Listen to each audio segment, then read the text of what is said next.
This story is about an 11-year-old girl who paid a kept man to stay with her. Yes, you heard that right.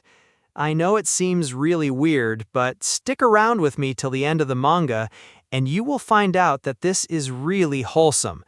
Don't worry, it doesn't have any weird romance or something. Now let's get right back into the story. In a distant future, Ringo is preparing a meal in a home filled with the aroma of a freshly cooked dinner, giving off a pleasant and warm feeling, like someone is waiting for you to come back. She feels gratitude and peace, knowing this is one of those ordinary things people often have in their lives. But back then, she wanted that so-called normal so badly that she would even use money to control people.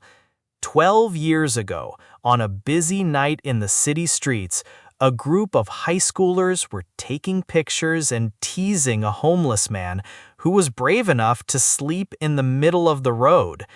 The traffic lights suddenly changed, causing people to move along. The homeless man remained sleeping in the street, but he was noticed by Rinko-chan, who was facing him as a child. Rinko asked the man if he was okay. The homeless man replied that he wasn't really okay. Rinko insisted on calling an ambulance, but he refused, saying he didn't have any insurance. The homeless man wondered if she was an elementary school student. He asked her to fulfill a small wish, asking for 300 or even just 100 yen. Soon after, she bought him a tasty bowl of ramen. The man, grateful to Rinko, explained that he had passed out from hunger. He advised her not to talk to strangers, warning that there were many bad people in the world. He asked why she was alone, especially without her mother. Rinko didn't answer, but instead asked why he, as an adult, was sleeping in a place like that without anything to support himself. The homeless man, looking innocent, revealed that he was a kept man, shocking Rinko. He explained that he had been kicked out 3 days ago and had nowhere to stay. He briefly described his job, saying he didn't work and depended on women for support. As Rinko suggested leaving him be, the homeless man insisted on walking her home. Although he denied his kindness, Haruno handed her a note with his name and number, asking her to keep it as he considered her his savior. He told her to call him if she ever got into trouble. Rinko left with a worried expression on her face. On her way home, thinking she shouldn't have approached a stranger earlier, she suddenly caught a scent. She described the smell of a home-cooked meal from a nearby household, leaving her longing for that comforting feeling, even though it was from a stranger's house. When she arrived home and opened the door, she found her lace torn and surrounded by empty cup noodles. She announced her arrival, but was met with silence and a sad expression. As she tried to eat a bowl of cup noodles, she expressed her frustration with the situation. She bit her nails, worrying about her mother's whereabouts. The first time her mother didn't come home, Rinko was left with 500 yen. On the second day, it became 1,000 to 2,000 yen, and she always counted it carefully. But as time went on, she was left with a large sum of cash. This time, she couldn't manage it anymore. At the convenience store, while grabbing ramen, she noticed a mother and her son shopping for dinner. Rinko's face was filled with envy as she looked at them. Suddenly, a classmate spotted her. He questioned her briefly, and she explained that she was running errands.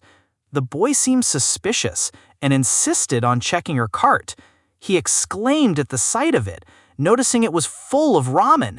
He asked why she came alone, and again questioned what had happened to her mother. That night, Rinko sat alone in the dark, calling her mother but receiving no answer. The boy's words lingered in her mind, prompting her to seek answers about what had happened. She showed signs of anxiety, biting her nails, wondering what she could do for food that night. since she hadn't gotten any. She then noticed her fish, Uda, looking hungry. She stood up, wanting to feed it. Her hand suddenly touched a piece of paper, which she saw as a cry for help. We then transitioned to Haruno, happily holding 5,000 yen, equivalent to $34. Haruno couldn't believe he was holding such a large amount of money. Rinko asked him for a favor, to buy food with that money. He could choose anything, and even buy some for himself. Haruno seemed happy, asking if she didn't want to buy something she liked. Rinko remained firm in her decision, asking him to wait. Outside, Rinko explained that her parents weren't home, and that it was her turn to buy groceries this time. Shortly after, Haruno returned with the food. Although Rinko couldn't believe that Haruno bought vegetables and ingredients for meals instead of cup noodles, he picked up whatever he saw using the money she gave him. Rinko honestly admitted that she didn't know how to cook, giving him a troubled expression. Haruno understood and suggested that he could cook for her, but in return, he asked to eat with her. Rinko couldn't find the words to respond, as Haruno mentioned eating meals together, especially stew. Upon hearing this, Haruno began cooking stew at her place. Rinko felt a bit uneasy, realizing that, in the end, she had brought a stranger into her home, meaning she was alone with someone she barely knew. She wondered if it was really okay, considering she was just a child. But as she smelled the food, her anxiety melted away.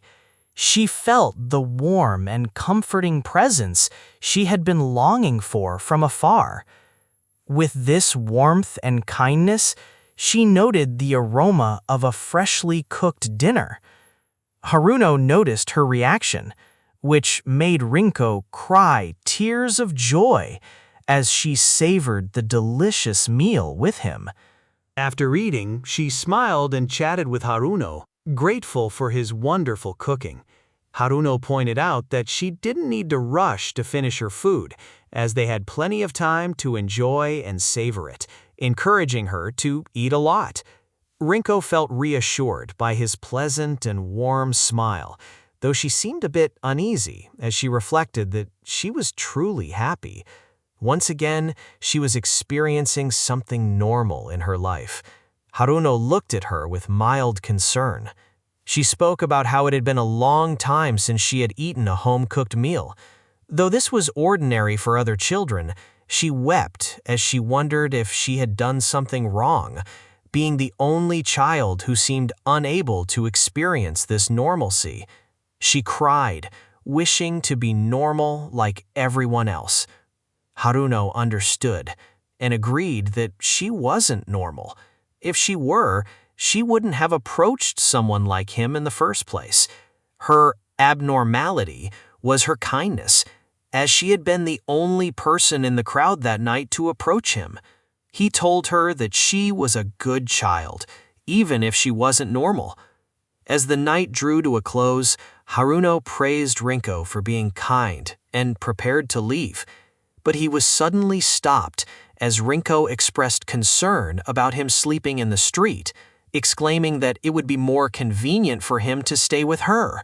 He stopped her mid-sentence, grateful for her concern, but pointing out that as an adult and a homeless man, it wasn't appropriate for them to stay together too much. It was for her own sake. As he turned to leave, Rinko wondered if providing for him would be enough for him to stay. She revealed a large amount of cash in front of Haruno, suggesting she had enough for both of them to live on. She wasn't sure of the exact amount, but she believed it was enough for a kept man like him. She set the condition that he must take care of her using the money if he stayed. Haruno, without a second thought, accepted her offer and immediately knelt down, happy that Rinko would take care of him from now on. Rinko, on the other hand, couldn't believe the sight before her, questioning if she had acted impulsively. Even though Haruno seemed calm about the situation, Rinko asked if he didn't mind being cared for by a child like her. Haruno replied that he wasn't bothered by it. Rinko couldn't believe what she was hearing, wondering what kind of person Haruno was, as she struggled to comprehend it. She tried to sleep it off, but was surprised to see Haruno carelessly sleeping beside her.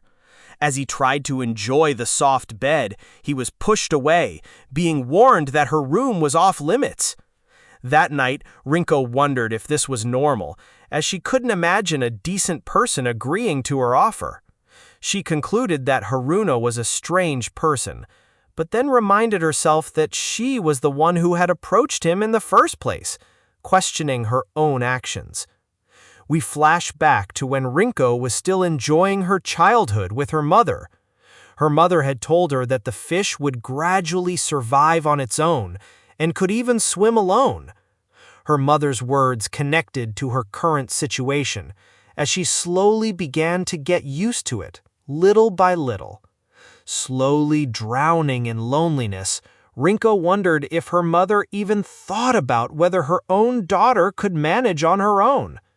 She woke up startled, gasping for air, having had another dream of her mother leaving her.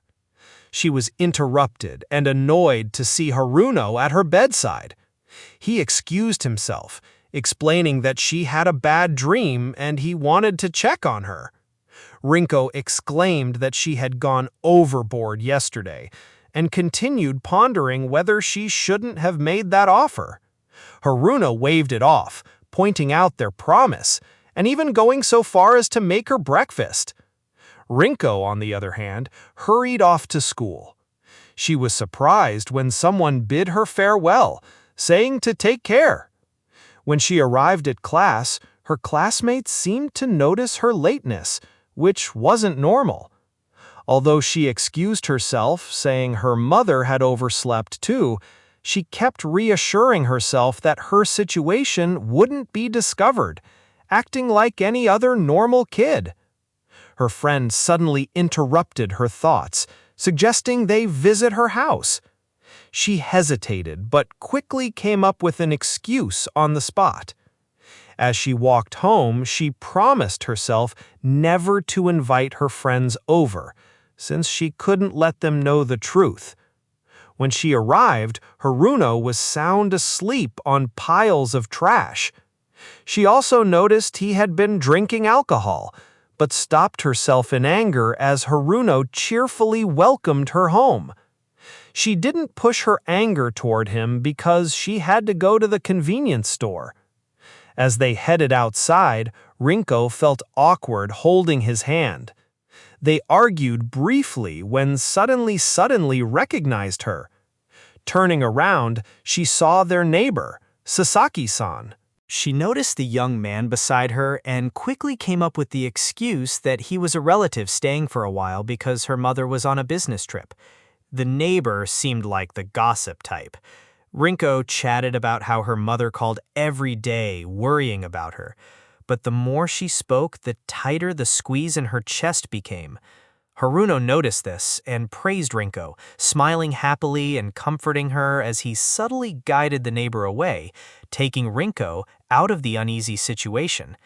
They went to a nearby convenience store, where Haruno smoked a cigarette. Rinko didn't seem happy or in the mood to talk. She avoided facing Haruno, though he clearly knew the situation well and had been playing along to help her earlier.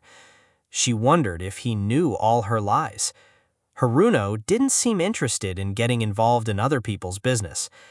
As she spoke, she broke down, unable to admit her weakness, that she was just a poor little girl, not the strong, independent child everyone thought she was. She revealed that she had been hiding the truth, whether at school or elsewhere. Seeing herself as foolish for pretending, she called herself a horrible girl for always hiding the truth. Haruno intervened, asking if she really thought that way. He pointed out that she was actually a very kind child.